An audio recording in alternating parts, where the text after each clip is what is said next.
Sau đây chúng tôi mời cháu ngoại Elizabeth, con gái của Thương Hiền, có đôi lời thưa quý vị. Kính thưa quý vị, cảm ơn quý vị đã tham dự hôm nay.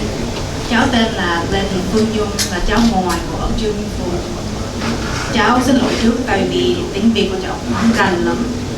Hôm nay cháu muốn nói hết lòng với ông ngoại và xin cho cháu nói bằng tiếng Anh.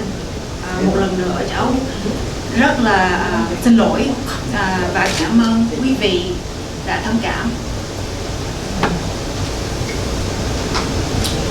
I always knew that my grandfather was an important figure in the Houston Vietnamese community. Through his involvement with various organizations, constant protesting, and appearances on various radio and TV networks. But I didn't realize the extent of his involvement or effect on the community until these past few days. It has been eye-opening to see the numerous videos and interviews regarding my grandfather, listening to the comments and memories from callers, and seeing the outpouring of love and affection. Your presence here today speaks volumes at his impact. He was well loved and respected, and the fact that so many people felt about him the same way I do warms my heart. I've always been proud to call Jung Yu-Ful my grandfather, because for as long as I can remember, he has fought for what he believes in. He is someone who loves his homeland, his country, and always wanted to lend a helping hand. He was always fighting against crimes against humanity, the injustices that he learned about that were occurring in Vietnam, and would immediately take action. As a child, I would assist him in typing up and revising his letters and speeches to heads of states, politicians, even the President of the United States of America. Just anyone that would listen or not listen. His actions spoke louder than words. The constant pings of the typewriter was common to background noise, just like his baritone voice practicing speeches for various events.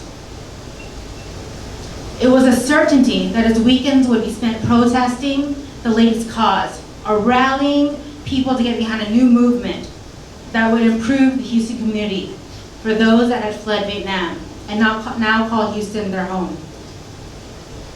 I often tell my friends that you will only ever find the South Vietnamese flag here, the yellow flag with the 3 red stripes, in Houston, because my grandfather would never allow the Vietnamese Communist flag to be raised here. He fought each business, school, political building that would fly that flag. Only the flag representing a free Vietnam, a better Vietnam, would wave in the wind. Even when he was starting to have mobility issues, he still made sure that he would attend protests. I remember being told that he had fallen at a protest in Washington, hurt his knee, and had blood dripping down his leg, yet he continued onward. I was scared for him and concerned that due to his age, his body couldn't take such demands. We started trying to tell him that he needs to hold back, to stop going. Let the young ones go in his stead. But no matter what we or anyone said, he never listened. He stated it was his duty to continue to fight. As long as he could walk, as long as his 2 legs worked and could carry him one step further, he would continue. This was the motto he lived by. By now you can tell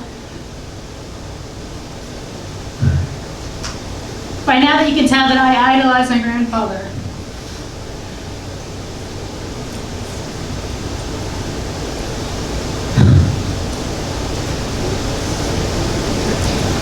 Sorry.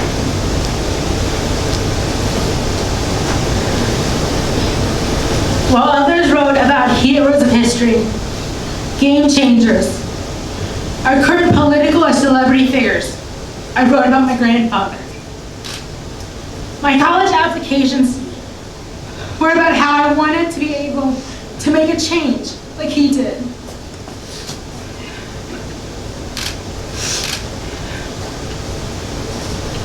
How his perseverance to take back his homeland was a driving force in his life. How he loved and cared for his country, for his countrymen, and mourned the loss of his home. How he was always ready and willing to lend a helping hand when others needed it. His stamina to fight for a free Vietnam, an unwavering belief that one day he would be able to return to a free Vietnam was astounding. That single-minded focus was what made him who he was, made him a hero. I knew that I could never have accomplished what he was able to do in his short time here on earth. But I wanted to be someone that he was proud to call his granddaughter. Because I was so proud to be able to call him my grandfather. I cannot express the devastation I felt when the doctors first advised me of his condition. It was as if all noise ceased to exist. There was just a buzzing, white noise in its place. This man was our rock, our leader, our foundation. A monument that could not be plowed down. Guns, war, a treacherous journey across an open ocean to an unknown land couldn't fell him, but cancer would. Where's the justice in that, I cried. The moment I landed, we went straight to my childhood home to be with my grandfather. I couldn't believe how frail he had gotten in such a short period. Tears immediately started, the emotions overwhelming. I was sad, angry, just felt all the emotions of the spectrum. But as the weeks progressed, and I saw the outpouring of love and concern from the Vietnamese community, those feelings lessened. He gave us all while alive. He loved his country. He loved his homeland and fought blood, sweat, and tears daily to make it free. He lived each day to the fullest, doing what he could to make change happen. He lived a good life, a great life. What most may or may not realize is that quietly behind him, at all these protests, events, obligations, was my grandmother. Through the 68 years of marriage, she was by his side, supporting him, taking care of him, and was his foundation. He had been hospitalized a few times before, and being that we were dealing with COVID, family members were not allowed in. This gutted my grandmother. She worried that he would be so scared because she wasn't by his side. When I called in to speak to him, the first thing he would say was, "Am I?" He only knew and wanted my grandmother. That first time in, they had to eventually tie him down because he fought tooth and nail trying to find her, to return to her. He was lost without her. The hospital quickly realized an exception needed to be made to let her in. She tirelessly would wake up each morning to pack his belongings and food to bring to him so that she could sit by his side and be with him day in and day out. He was her world and she was his. My mom was correct when she said that only my grandmother could get his attention. He only responded to her voice. You would rather hear him call out, "Em ơi, em đâu rồi?" They even had to move a painting of the two of them, one of my grandfather and grandmother, and hang it on the wall by the foot of his bed so that he knew he was home and not in a hospital, because he didn't want to be away from her. In the end, we told him it was okay to leave, to pass on the burden, to be at peace, knowing that his ideals of patriotism lives on through those he has helped, those he has fought alongside, and those he mentored. That my grandmother would be taken care of, and he didn't have anything to worry about. You see, around 4:15 a.m., I realized the time was near. Like my mom stated, we woke up everyone, made phone calls to all the necessary people, video calls to Vietnam, and all the relatives that had left previously, to let them say goodbye, to let them see his face one last time. But he wouldn't leave. He continued to fight. He continued to hold on and remain on this earth. It was as if he was yelling out, give me more time. More time with my loved ones. More time to make a difference. More time to fight for a free Vietnam. More time to help my brethren. He couldn't let go. He couldn't give up. But we had to beg him. We begged him to let go.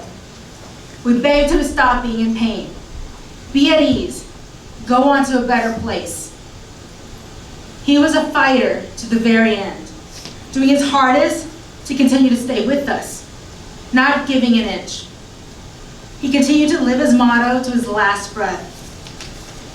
He left this world with an impact and graced us a life of opportunity, love, and unity. Amoy, you will always be my hero and remembered and loved. You don't have to worry about a thing.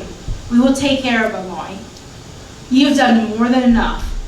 We will take it from here, so please be at ease and rest in peace. Know that there will only ever be a yellow flag with 3 red stripes floating here in Houston, because you did that. You were never able to set foot back in Vietnam again, but rest assured, Vietnam knew you. I love you so much. You will always be in my heart, always be my idol, always be my pillar of strength and justice. And I will always choose you to be my grandfather in any life that I may live. Goodbye for now.